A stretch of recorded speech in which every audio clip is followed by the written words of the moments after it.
Derek, for the Eustace stable, Bravula, a horse with a reputation, a lovely individual. He moved very well today. I was impressed. Yeah, Neil, and he worked off In a Rush, which is a very smart workhorse. And if you know Bravura's history, he's a horse that can hardly come out of the canter in the mornings. He hates working. Anton Marcus always says he's the most intelligent horse he's ever worked with. He can read and write. So for him to have worked the way he did today with In a Rush means he's a very happy horse. And yeah, you know, last year we were a little bit unlucky with him. Got beaten by a better horse on the day, as I said earlier. And this year he doesn't carry that Group 1 penalty. So in my opinion, from that draw, I think I'm not saying he's good enough to beat the Jacksons and the Pomodoros, but he's certainly going to give them a scare. That much I will guarantee you. I was chatting to a few people in the crowd early on, and they all said if Bravula brings his right frame of mind and his ability to the track, he could upstage them all. Yeah, Neil, Jay's told me in the last couple of weeks that the horse is the happiest you've seen him in the last 2 years. He's bucking in the mornings, kicking. He's a very happy camper for an older horse. A lot went wrong for him in the Queen's Plate, so you know one doesn't know how they come back from that and whether they remember the experience or something like that. So hopefully he doesn't. Hopefully he's not as intelligent as Anton thinks. But if he puts his A game or he brings his A game to the race course, I promise you he'll give his other horses a good run for their money. Marcus sends out Hill 54 as well.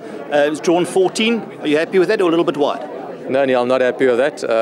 Thankfully, we ended up with it by default, and I didn't have to go and draw the 14, so that was a big relief. The draws, it's not a great draw. I would have preferred somewhere in the first 8 for him. But having said that, if you look at his style of racing and his last 2 starts when he won in PE and then when he won here, I think he won the politician the other day.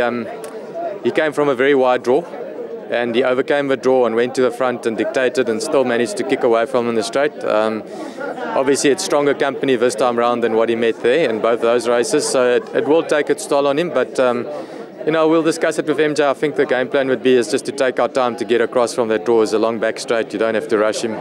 Get there as economically as possible. Slot in somewhere towards the front of the field, and then take our chances. He is.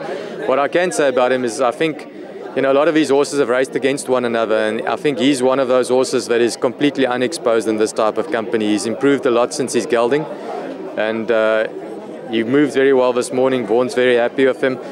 If he was drawn well, I would have said he was a big runner in this race. I'm going to ask you and put you on the spot. One horse, the horse to beat. Neil, I think it'd be stupid not to nominate Jackson as the horse to beat in the race. I just think I've always loved this horse. I've respected him. Every time in variety clubs beaten him, I've said, watch out for Jackson. He really has the makings of well, he doesn't have the makings. He is a superb racehorse. I respect Pomodoro. I think he's his main danger, but if you had to single out one for me, I'd say Jackson is the horse to beat.